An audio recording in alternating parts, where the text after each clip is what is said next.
The Castle was written by Edwin Muir.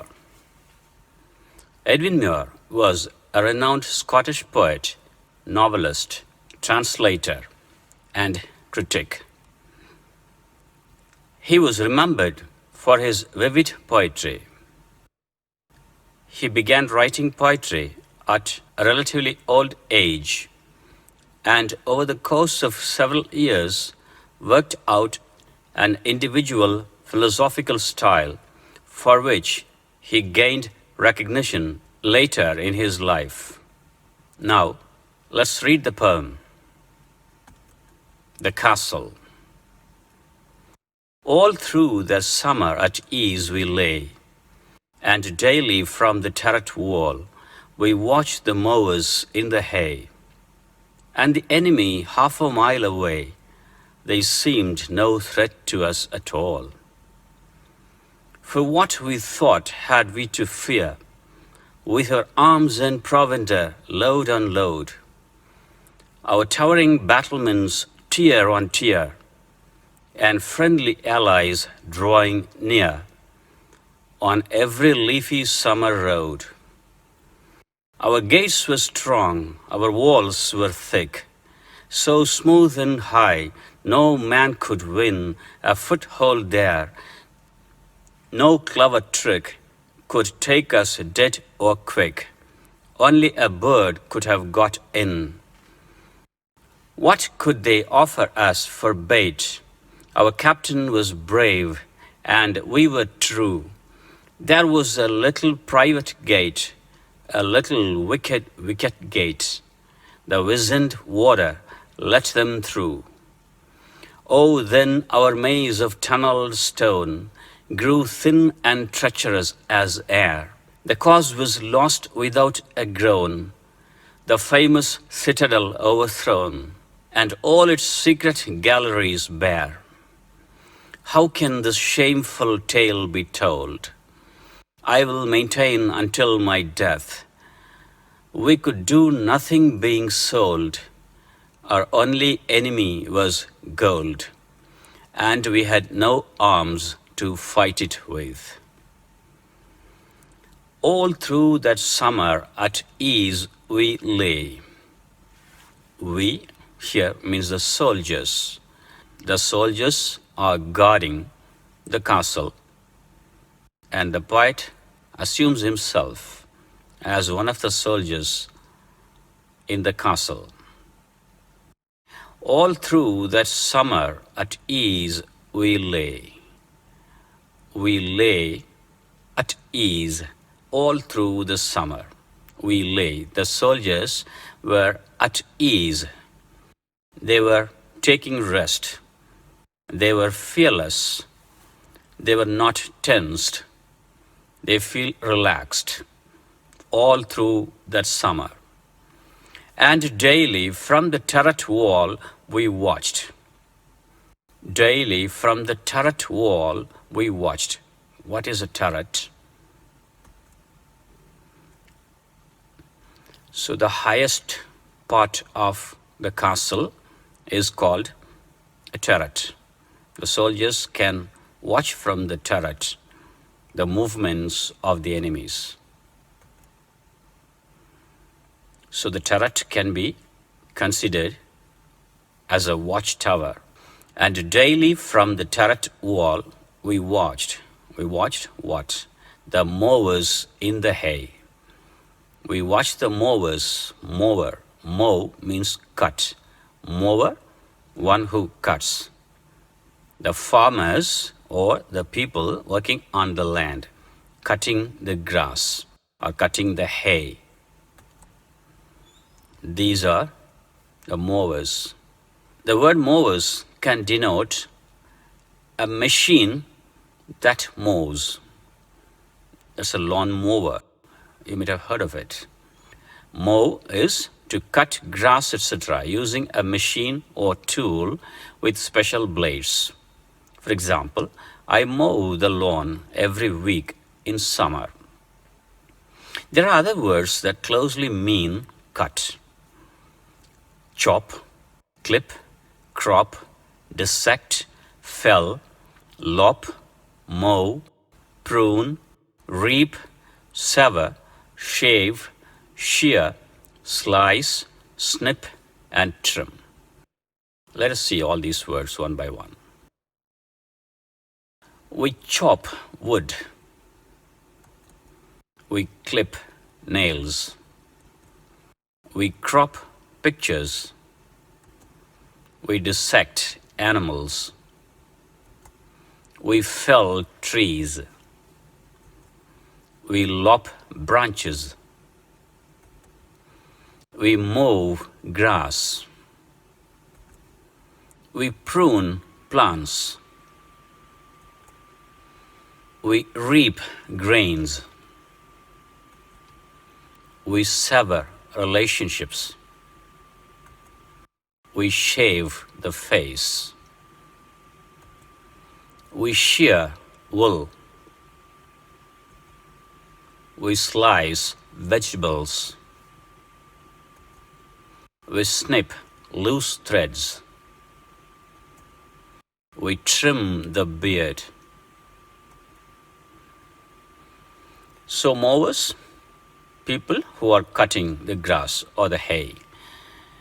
From the turret wall, we watch the mowers in the hay, and the enemy half a mile away.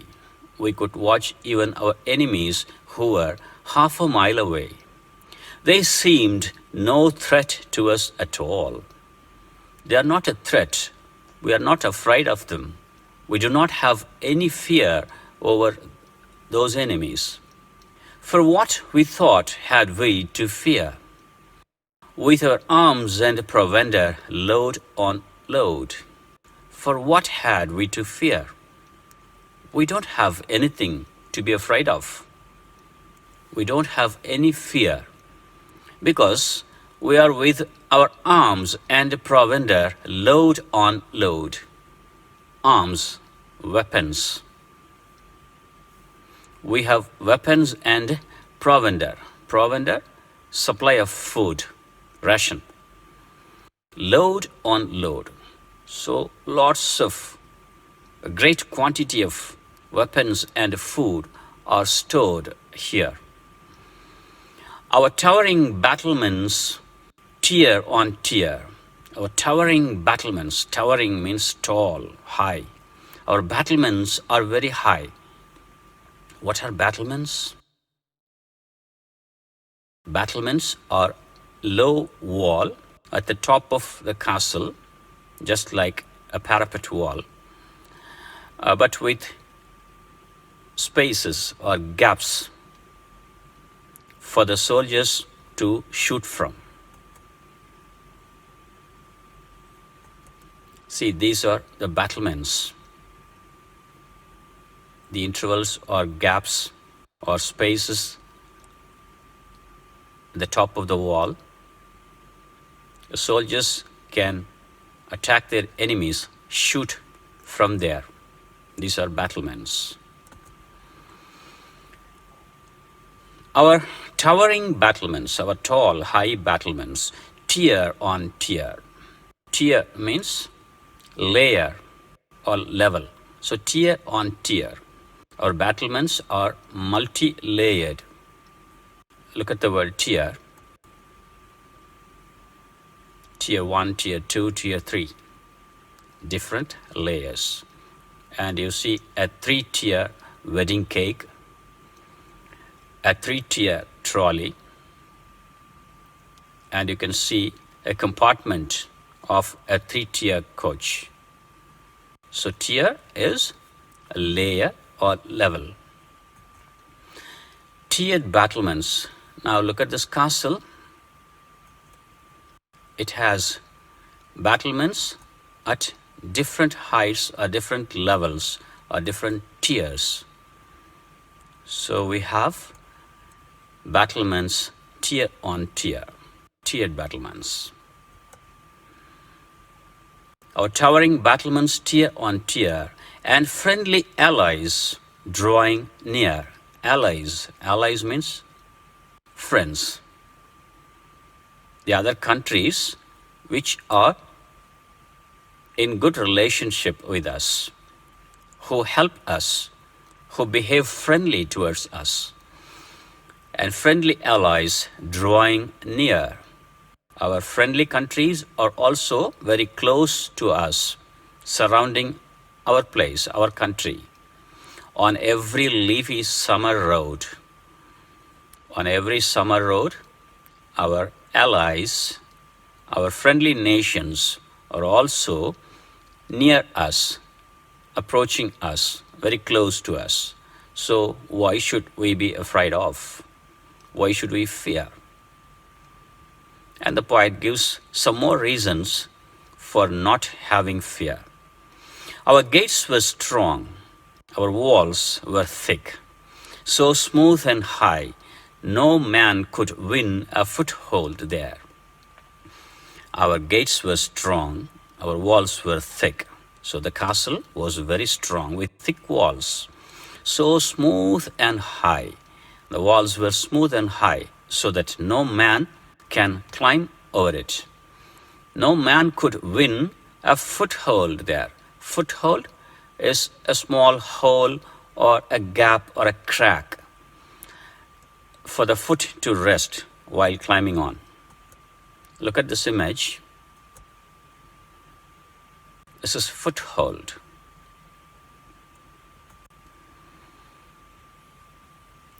No man could win a foothold there.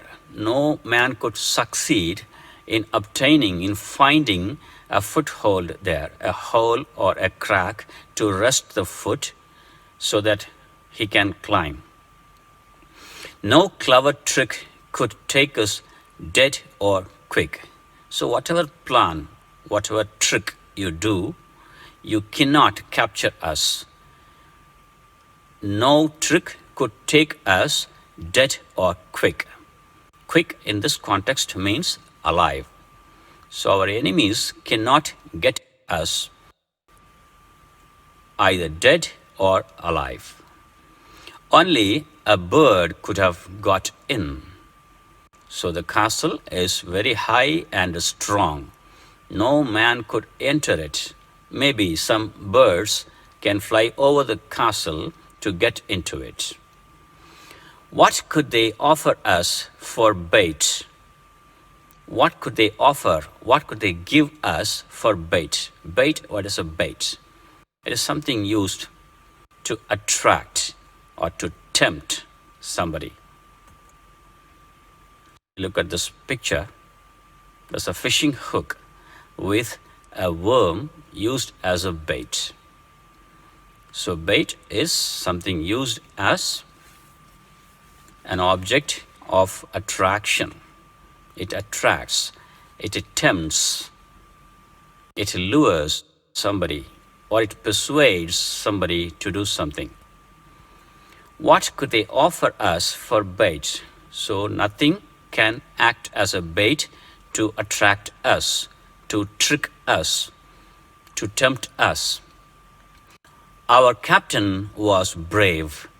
We have a brave, a bold captain, and we were true. We, the soldiers, were true. True means very loyal, very honest. There was a little private gate, but in the castle there was a little gate, a little wicked gate. The poet calls it a wicked gate, a wicked gate. What's a wicked gate? Wicked gate, a small gate within a large gate. See, this is the gate of the castle, and there is a wicket gate within the large gate. A little wicked gate. The wicket gate was wicked. What do you mean by wicked? Wicked means evil, bad. How can the gate be wicked? A gate has no life. But the poet considers the gate as a wicked gate. He means that the person or the soldier or the guard who was keeping the gate was wicked. He was not honest. He was evil. He was disloyal. A little wicked gate. The wizened water let them through. A wizened water. Water is the gatekeeper, the soldier who was guarding the gates, the guard. A wizened water. Wizened means having lots of wrinkles all over the face due to old age. Now you can look at a wizened face of an old woman. The wizened water let them through, but the old guard at the gate let them through, permitted them, allowed them through the gate. Oh, then our maze of tunneled stone grew thin and treacherous as air. Oh, then our maze of tunneled stone. Maze, what is a maze? A place with lots of complications of turnings, from which you cannot find a way to get in or to get out. See, this is a maze of tunneled stone. You know tunnel. A tunnel is an underground path, underground way, a subway. This is a tunnel stone, a tunnel made of stones. Oh, then our maze of tunnel stone grew thin and treacherous as air. Our maze became thin, grew thin. Thin here means weak, because the enemies have entered through the wicket gate. Our tunnel stone path, the maze of path, became weak and treacherous. Treacherous means unreliable, disloyal. Treacherous as air. Like air, it becomes independable, unreliable. The cause was lost without a groan. The cause, the aim, or the mission for which we are guarding our castle was lost. Our aim, our cause, our work, our faith, our loyalty became waste. The cause was lost without a groan. Groan means lament, crying in pain. So without a loud cry, without any pain, we lost our cause. The famous citadel overthrown. The famous citadel. Citadel is another term for castle. So the famous castle overthrown. Overthrown means defeated, captured. Our castle was captured without any cry or pain or any grumble or murmur. And all its secret galleries bare. All its secret galleries. Galleries, he means the treasury. So the place or the room, usually underground, where all the treasure of the country is kept. So that secret galleries bare. Bare means uncovered, open. All the secret treasury were let to the enemies. How can this shameful tale be told? This is a shameful act. This tale cannot be told out. People will laugh at our disloyalty, the disloyalty of the God, the unfaithful, the insincere, the treacherous, the wicked God. Let the enemies in. So it is a shameful act. How can this shameful tale be told? I will maintain until my death. I will maintain. Maintain means believe. I'll keep it a secret. I believe it was because of the disloyal water that we lost our castle. I will maintain until my death. We could do nothing being sold. We could not do anything. Our only enemy was gold. So if the enemies directly battled with us, we could have won them, we could have defeated them. But they used another trick.